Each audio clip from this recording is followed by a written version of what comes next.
Fascist সরকারের বহু অপকর্মের ঘনিষ্ঠ সহচর কামরুল ইসলামের ভয়ঙ্কর অপকর্ম উঠে এসেছে রিমান্ডে। থাকছে বিশেষ প্রতিবেদন। পালাবার পথ খুঁজে পাবেন না, তাদেরকে বাংলাদেশের রাজনীতি থেকে বিতাড়িত করতে হবে। এদের স্থান বাংলাদেশে নাই, পরিষ্কার কথা। এই ট্রাইব্যুনাল যেন স্থায়ী থাকে, এটা যেন এই কয়েকটা অপরাধ বিচার করে যেন শেষ না হয়।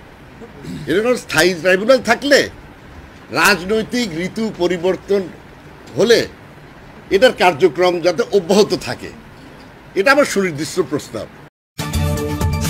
এবং সর্বশেষ জানাবো, আন্তর্জাতিক অপরাধ ট্রাইব্যুনালে চাঞ্চল্যকর তথ্য দিলেন হাসিনার বোনটি দীপুমণি। এতক্ষণ শুনছিলেন সংবাদ শিরোনাম, এখন থাকছে বিস্তারিত।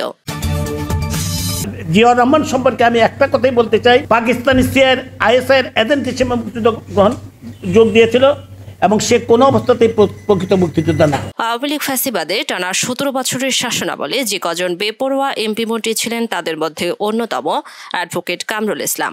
তিনি হাসিনা সরকারের খাদ্যমন্ত্রী এবং আইন ও সংসদ বিষয়ক প্রতিমন্ত্রী হিসেবে দায়িত্ব পালন করেছেন। 2009 সালে আওয়ামী লীগ ক্ষমতা আসার পর থেকে বেপরোয়া হয়ে ওঠেন তিনি।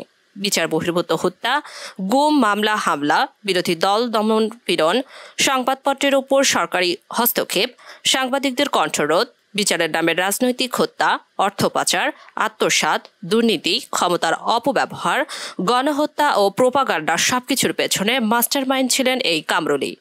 অভিযোগ রয়েছে, আইন প্রতিমন্ত্রী থাকাকালে নিম্ন আদালতে অধিকাংশ কর্মচারী নিয়োগের ক্ষেত্রে দুর্নীতি ও অনিয়মের মাধ্যমে কোটি কোটি টাকা ঘুষ নিতেন তিনি। তার নিজের নামে রাজধানীতে রয়েছে বাড়ি, ফ্ল্যাট ও বেশ কয়েক কাঠা জমি। নিজ নামে ও সন্তানের নামে দেশে বিদেশে করেছেন অঢেল সম্পদের পাহাড়। এছাড়া খাদ্যমন্ত্রী থাকাকালে ব্রাজিল থেকে নিম্নমানের গম কিনে আত্মসাৎ করেছেন সরকারের কোটি কোটি টাকা। কামরুল 1969 সালে ছাত্রলীগের রাজনীতিতে যুক্ত হন। এরপর আওয়ামী লীগ ঢাকা মহানগর শাখার যুগ্ম সাধারণ সম্পাদকের দায়িত্ব পান। 2008 সালে নির্বাচনে ঢাকা 2 আসনে আওয়ামী লীগ থেকে সংসদ সদস্য হিসেবে মনোনীত হন। সে সময় আওয়ামী লীগ সরকার গঠন করলে আইন, বিচার ও সংসদ বিষয়ক মন্ত্রণালয়ের প্রতিমন্ত্রীর দায়িত্ব দেওয়া হয় তাকে। তখন থেকে বিরোধী দল মত দমনের মহাস্ত্র হিসেবে কাজ করেন তিনি। অভিযোগ রয়েছে, আইন ও বিচার বিষয়ক প্রতিমন্ত্রীর দায়িত্ব পালনকালে তৎকালীন আওয়ামী লীগ গঠিত আন্তর্জাতিক অপরাধ ট্রাইব্যুনাল, বিচার বিভাগ ও উচ্চ আদালতে কোঅর্ডিনেটর হিসেবে কাজ করেছেন তিনি। আইন প্রতিমন্ত্রী হিসেবে দায়িত্ব পাওয়ার পর অর্থাৎ 2009 সালের 16 আগস্ট এক বক্তব্যে অ্যাডভোকেট কামরুল বলেন, যুদ্ধাপরাধের অভিযোগে সাকা চৌধুরীকে কাঠগড়ায় দাঁড় করানো হবে। পরদিন কামরুলের বক্তব্যের প্রতিক্রিয়ায় সালাউদ্দিন কাদের চৌধুরী বলেন, নতুন নতুন অর্বাচীনরা আমাকে আদব শেখাতে চায়, তাদের বক্তব্যের জবাব আমি দিতে চাই না। পরদিন মঙ্গলবার সকালে সালাউদ্দিন কাদের চৌধুরীর বক্তব্যের জবাবে তাকে কুলাঙ্গার বলে কটাক্ষ করেন কামরুল ইসলাম। সেদিন সচিবালয়ে সাংবাদিকদের সঙ্গে আলাপকালে তিনি বলেন, এইসব কুলাঙ্গার রাজনীতিতে নোংরা করার জন্য যথেষ্ট। বর্তমানে সুষ্ঠু রাজনীতির যে সুবাতাস বইছে তা ধরে রাখতে সাকা চৌধুরীর মতো লোকদের রাজনীতি থেকে বের করে দেওয়া উচিত। 2014 সালে অনুষ্ঠিত 10ম সংসদ নির্বাচনে একই এলাকা থেকে বিনা প্রতিদ্বন্দ্বিতায় সংসদ সদস্য হন। 2014 সালে তিনি খাদ্যমন্ত্রী হিসেবে দায়িত্ব পালন করেন। খাদ্যমন্ত্রী থাকাকালীন পচা গম কিনে সমালোচনার মুখে পড়েন। এছাড়া নিজ নামের রাজধানীর 48-এর 1 নম্বর আজগড় লেনে 4তলা বাড়ি নির্মাণ, মিরপুর আবাসিক এলাকার 2টি ফ্ল্যাট, নিজ নামে মিরপুর হাউজিং অ্যাটেস্টে 4 কাঠা জমি, নিউটাউনে 10 কাঠা জমি, তার 2টি টয়োটা ল্যান্ড ক্রুজার গাড়ি রয়েছে। তিনি ও তার অন্যান্য আত্মীয়-স্বজনদের নামে বেনামে অনিয়ম ও দুর্নীতির মাধ্যমে প্রচুর জ্ঞাত আয় বহির্ভূত সম্পদের মালিক হয়েছেন। এছাড়া বিদেশে বিপুল পরিমাণ অর্থ পাচার করেছেন বলেও দুদকের গোয়েন্দা অনুসন্ধানে প্রাথমিকভাবে সঠিক পরিলক্ষিত হয়। তার দুর্নীতি প্রকাশ্য অনুসন্ধানের জন্য সিদ্ধান্ত নিয়েছে দুদক। অপরদিকে লক্ষ্মীপুর জেলার রামগতি পৌরসভায় মেয়র মেজবাউদ্দিন মেজু মেয়র পদে নির্বাচিত হওয়ার পর থেকে রাজনৈতিক প্রভাব খাটিয়ে বিভিন্ন উন্নয়নমূলক কাজে, অনিয়ম ও শিক্ষা প্রতিষ্ঠানে প্রভাব খাটিয়ে স্বনামে তার পক্ষে অন্য ব্যক্তিদের নামে প্রচুর জ্ঞাত আয় বহির্ভূত সম্পদ অর্জন করেছেন। তার নগদ টাকা, অকৃষি জমি এবং স্ত্রীর নামে জমি, রামগতি পৌরসভার বিভিন্ন উন্নয়নমূলক প্রকল্প না করে ভুয়া বিল, ভাউচার দেখিয়ে বিল উত্তোলন ও বিভিন্ন বাজারঘাট নিজস্ব লোকের কাজে ইজারা দিয়ে অবৈধ উপায়ে অর্থ উপার্জন করেন। তার নিজ নামে, স্ত্রী ও অন্যান্য আত্মীয় স্বজনের নামে বেনামে সম্পদ অর্জন করেছেন মর্মে দুদকের গোয়েন্দা অনুসন্ধানে প্রাথমিকভাবে সঠিক পরিলক্ষিত হয়েছে। নেত্রকোনা জেলার মদন পৌরসভায় মেয়র আব্দুল হান্নান তালুকদার বিভিন্নভাবে ক্ষমতার অপব্যবহার করে ও স্বজন প্রীতির মাধ্যমে বিভিন্ন আত্মীয় স্বজনের মাধ্যমে অনিয়ম করে সরকারি অর্থ আত্মসাৎ করেছেন। মদনপুর পৌরসভার হাট বাজার ও স্ট্যান্ডগুলো যথাযথ নিয়ম অনুসরণ না করে ঘনিষ্ঠজনদের নামে ইজারা প্রদান করেছেন। তিনিও তার ভাই মিলিতভাবে হাটবাজার ও স্ট্যান্ডগুলোর ইজারায় অর্থ সরকারি কোষাগারে জমা না দিয়ে আত্মসাৎ করেন। ক্ষমতার অপব্যবহার করে তিনি মদনপুর পৌরসভায় একাধিক জমি কয়েক কোটি টাকা দিয়ে ক্রয় করেছেন এবং একাধিক স্থাপনা নির্মাণ করেছেন। তার গ্রামের বাড়িতে কোটি টাকা খরচ করে নির্মাণ করেছেন আলিশান বাড়ি। 2 কোটি টাকা দিয়ে নিজ বাড়িতে প্রায় 5 একর জায়গা ক্রয় করেছেন।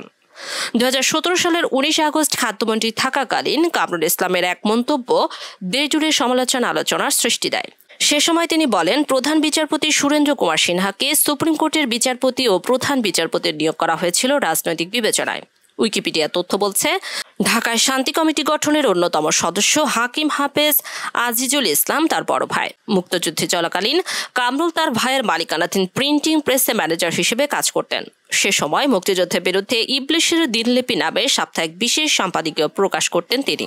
কামরুলের ভয়ে তার সংসদীয় এলাকা সহ বিভিন্ন মানুষ স্বাধীনভাবে মত প্রকাশ করতে পারতেন না। তিনি আইন প্রতিমন্ত্রী থাকাকালে ক্ষমতার অপব্যবহার করে বহু নিরপরাধ মানুষকে জেল জুলুমের মাধ্যমে নির্যাতন করেছেন।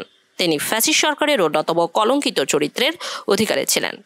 ফ্যাসিস্ট সরকারের বহু অপকর্মের ঘনিষ্ঠ সহচর হিসেবে তাকে নিয়ে দেশ ও বিদেশে জনশ্রুতি আছে। তার গ্রেপ্তার এলাকায় সাধারণ মানুষের মধ্যে শান্তি ফিরে এসেছে। আন্তর্জাতিক অপরাধ ট্রাইব্যুনালে চাঞ্চল্যকর তথ্য দিলেন হাসিনার মন্ত্রী দীপু মনি। আওয়ামী লীগের যুগ্ম সাধারণ সম্পাদক ও সদ্য সাবেক সমাজ কল্যাণমন্ত্রী ডাক্তার দীপু মনির রয়েছে অবৈধ সম্পদের পাহাড়। নিজ নামে ভাই ডাক্তার জাহাদুর রহিম ওয়াদুদ টিপু ও পরিবারের অন্য সদস্যদের নামে হাজার হাজার কোটি টাকার স্থাবর অস্থাবর সম্পদ রয়েছেন সাবেক এই পররাষ্ট্র, শিক্ষা ও সমাজ কল্যাণমন্ত্রী।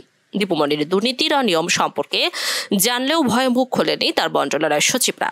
অনেকে বলছেন, মাধ্যমিক স্কুলের শিক্ষক থেকে বিশ্ববিদ্যালয়ের ভিসি নিয়োগ পর্যন্ত তার হাতে ছিল। বিশ্ববিদ্যালয়ের উপাচার্য নিয়োগের জন্য 2 কোটি এবং কলেজের অধ্যক্ষ নিয়োগের জন্য তিনি 50 লাখ টাকা ঘুষ নিতেন। তার সময়ে শিক্ষা খাতে এটি ছিল ওপেন সিক্রেট। দীপু মনি শিক্ষামন্ত্রী থাকাকালে তার ভাই টিটুর মাধ্যমে নিয়োগ বাণিজ্যের এক বিশাল রাজত্ব কায়েম করেন। সবচেয়ে আলোচিত বিষয় ছিল সরকারি বিশ্ববিদ্যালয়ের ভিসি ও কলেজের অধ্যক্ষ নিয়োগের বিষয়টি। শিক্ষা প্রশাসনের প্রতিটি বদলিতে তার ভাইয়ের হাতে ছিল পূর্ণ নিয়ন্ত্রণ। সর্বনিম্ন 2 লাখ থেকে সর্বোচ্চ 20 লাখ টাকায় বেচা বিক্রি হতো শিক্ষা প্রশাসনের নানা পদ। সরকারি বিশ্ববিদ্যালয়ের মধ্যে শুধু ঢাবি, রাবি, চবি, জাহাঙ্গীরনগর বাদে সব বিশ্ববিদ্যালয়ে ভিসি নিয়োগে কম বেশি আর্থিক লেনদেন হয়েছে। সে সময়ে 2 কোটি দেওয়া ভিসি হওয়া এমন একটি কথা ছড়িয়ে পড়ে। এরপর দেশের পাবলিক বিশ্ববিদ্যালয়গুলোতে নিয়োগ বাণিজ্যে মেতে ওঠেন ভিসিরা।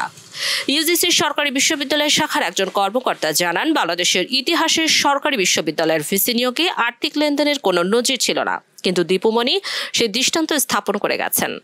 নিজ নির্বাচনী এলাকা চাঁদপুরে নানা দুর্নীতির অভিযোগ রয়েছে তার বিরুদ্ধে।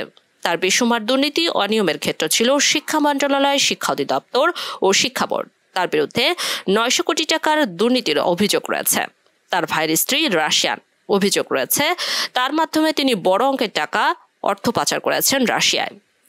দীপু মনির বিরুদ্ধে সবচেয়ে বড় অভিযোগ হলো চাঁদপুরের কুখ্যাত বালুখেকো সেলিমের মূল মদতদাতা তিনি।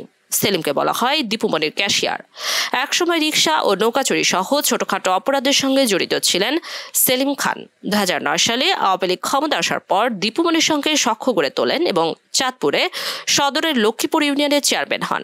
এরপর দীপু মনির প্রত্যক্ষ সহযোগিতায় মেঘনার বুক থেকে বালু তুলতে শুরু করেন। টানা 1 যুগের বেশি সময় ধরে বালু তোলেন তিনি।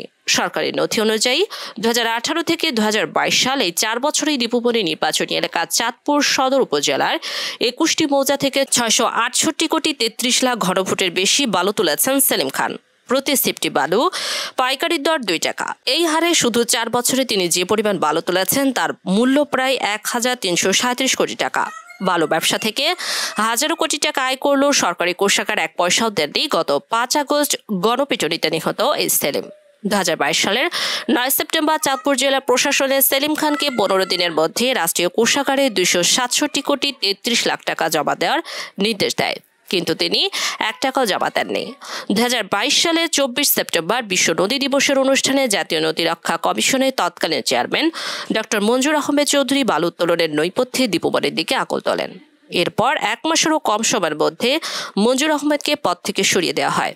দীপুমণির বিরুদ্ধে বড় একটি অভিযোগ হলো 2021 থেকে 2022 সালে চাঁদপুরের সরকারি বিজ্ঞান ও প্রযুক্তি বিশ্ববিদ্যালয় স্থাপনের জন্য ভূমি অধিগ্রহণের দুর্নীতি।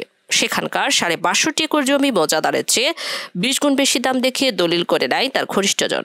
তিনি তখন শিক্ষামন্ত্রী ছিলেন।